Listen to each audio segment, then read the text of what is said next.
GeM TV நேயர்களுக்கு அன்பான வணக்கம். அதிகாரம் 117 படர் மெலிந்து இரங்கல்.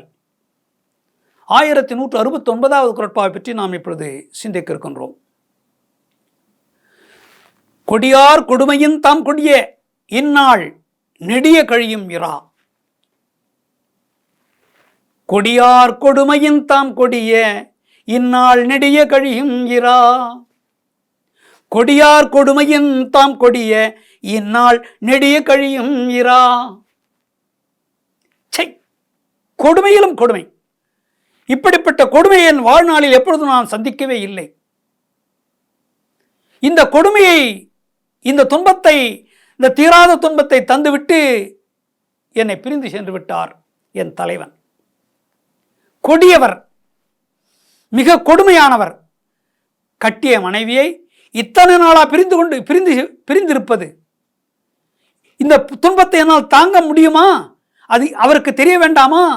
மிக கொடியவர், கல் நெஞ்சக்காரர், கொடியவர். நான் அப்படித்தான் சொல்வேன். என்ன சொன்னார்? உன்னை விட்டு நான் எப்பொழுதும் பிரிய மாட்டேன் என்று சொன்னார். வானத்தை விட்டு நிலவு பிரியுமா? பிரியாது. அதை போல நாம் இருவரும் நிலவும் வானம் போல பிரியாமல் இருப்போம் என்று சொன்னார். நீரும் மீனும் போல, நீரை விட்டு மீன் பிரியுமா? பிரியாது. அதை போல நீ நீர், நான் மீன், உன்னை விட்டு நான் பிரியவே மாட்டேன் என்று சொன்னார். இப்பொழுது என்ன செய்து விட்டார்? நான் போயே தீர வேண்டும் என்று சொல்லிவிட்டு அவர் பிரிந்து போய்விட்டார். வருவார், இன்று வருவார், இல்லை நாளை வருவார் காத்து கொண்டிருக்கிறேன். நாட்கள் போகின்றனவே ஒழிய இன்னும் அவர் வரவில்லை.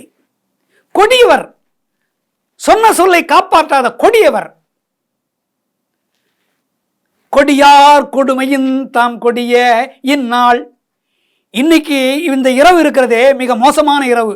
என்னுடைய தலைவனே பரவாயில்லை, எனக்கு கொடுமையை தந்திருக்கிறார், துன்பத்தை தந்திருக்கிறார். இந்த இரவு இருக்கிறதே அவரை விட கொடுமையானது இந்த இரவு. இந்த இரவு என்னை தூங்க வைக்க கூடாதா?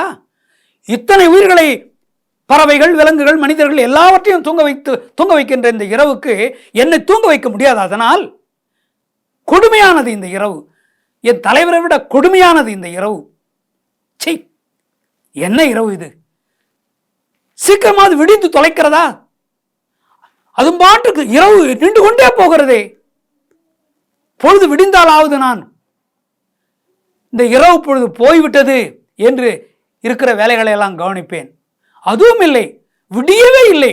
இரவு நின்று கொண்டே இருக்கிறது. போகும் போகும் இரவு, போகும் பகல் வரும் விடியும் என்று நான் காத்துக்கொண்டே இருக்கிறேன். இந்த சனியன் பிடித்த இரவு விடியாமல் அப்படியே இருக்கிறது. இரவு நின்று கொண்டே இருக்கிறது.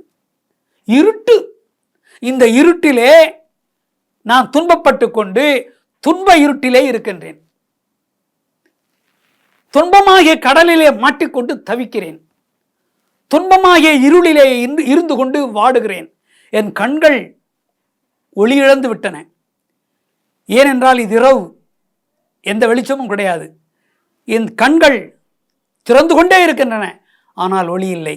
என் கண்களுக்கே ஒளி இல்லை. என் கண்களில் ஒளி இருக்கும், அந்த கண்களுக்கு கூட ஒளி இல்லை. ஏனென்றால் இந்த கண்களுக்கு எப்பொழுது தெரியுமா ஒளி வரும்? என் தலைவன் வந்தால் என் கண்களுக்கு ஒளி வரும். இப்பொழுது நான் குருடி போல இருக்கிறேன். இந்த இரவு பொழுது, இந்த இரவிலே எல்லோருக்கும் கண் தெரியாதுதான், இருட்டாத்தான் இருக்கும். எனக்கு இன்னும் அதிகமாக கொடுமையாக இருக்கிறது. கொடுமையான கும்மிருட்டாக இருக்கிறது. கொஞ்சம் கூட இருட்டில் கூட சில பேர் போவார்கள், ஓரளவுக்கு வெளிச்சம் இருக்கும். இன்றைய பொழுது மிக மோசமான இரவு. என் தலைவனை விட மோசமான கல் நெஞ்சம் பிடித்தது இந்த இரவு. என்ன மோசம் இது! கண்ணங்கரையல் என்று அந்த இரவு பொழுது இருட்டாகவே இருக்கிறது. கொஞ்சம் கூட வெளிச்சம் இல்லை. விடிந்து தொலைக்காதா? சீக்கிரம் விடியாதா? விடியவில்லை. என் துன்பத்தை அதிகமாகிக் கொண்டே இருக்கிறது. மிக கொடியது இந்த இரவு. என் தலைவனை விட மிக கொடியது இந்த இரவு என்று காதலனுடைய பிரிவை தாங்க முடியாமல் காதல் நோய் படர்கிறது. காமம் அதிகமாகிறது. பிதற்றுகிறாள். தன் நெஞ்சத்திடம் பேசுகிறாள். இரவு நேரத்தில் அந்த இரவு நேரத்தோடு பேசுகிறாள். தனக்குத்தானே நொந்து கொள்ளுகிறாள். தன் மீது தானே இறக்கப்பட்டு பேசுகிறாள். இப்படியெல்லாம் பேச வைத்தார் அந்த கொடிய தலைவர். வராத காரணத்தினாலே அவர் கொடியவர் என்று பேசுகிறாள். மீண்டும் நாளை சந்திப்போம்.